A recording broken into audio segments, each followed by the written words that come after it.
Steven Seagal was once among the biggest action stars in the world. Now, though, he's among the biggest caricatures in the world thanks to his many ill-advised antics. For instance, he was a historically awful Saturday Night Live host, often ranked as the worst host ever. He made horrible movie after horrible movie. After making a flippant challenge, he was once allegedly choked out by martial arts master Gene LeBell so hard that Seagal soiled himself. Sylvester Stallone claimed that Seagal once fled in terror after Jean-Claude Van Damme challenged him to a fight. And that's not even mentioning the truly gross behavior, such as his support of oppressive dictatorships and the numerous people who have accused him of sexual assault and rape. But even Seagal can't get away with this kind of behavior forever, which is how Steven Seagal got targeted by the mob. It sounds like something out of one of his movies, but according to the New York Times, Seagal and his producer Julius R. Nasso got involved in an acrimonious legal dispute over a reported $500,000 Seagal owed his business partner.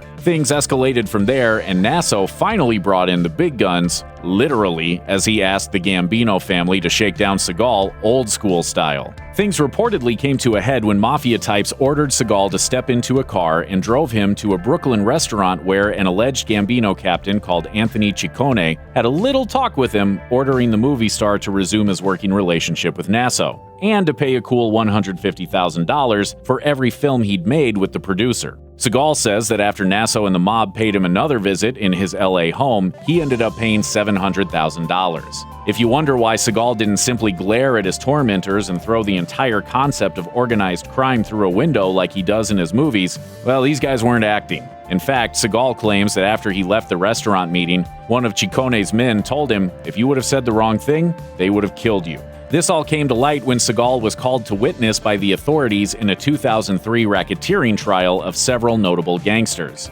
Seagal was called in precisely because of his history with Ciccone, and his testimony revealed the gravity of the situation. He revealed that Ciccone told him, "Look at me when I talk to you. We're proud people. Work with Jules and we'll split the pie." Seagal also stated that he hadn't contacted the authorities in his struggle with the mob because he feared what might happen to his life or career. He said, "I'm a movie star. If you want to keep making movies, you don't want to start a war with these people." He also revealed in his testimony that he had carried a gun during his meetings with the mob, but while Seagal portrays himself as being cool and collected, the mobsters apparently didn't think so. Audio from a wiretapped restaurant in Brooklyn reveals that the mafia had a significantly different view on how things went. According to prosecutors, the suspects could be heard laughing about their meeting with Seagal and how, quote, petrified the actor had looked.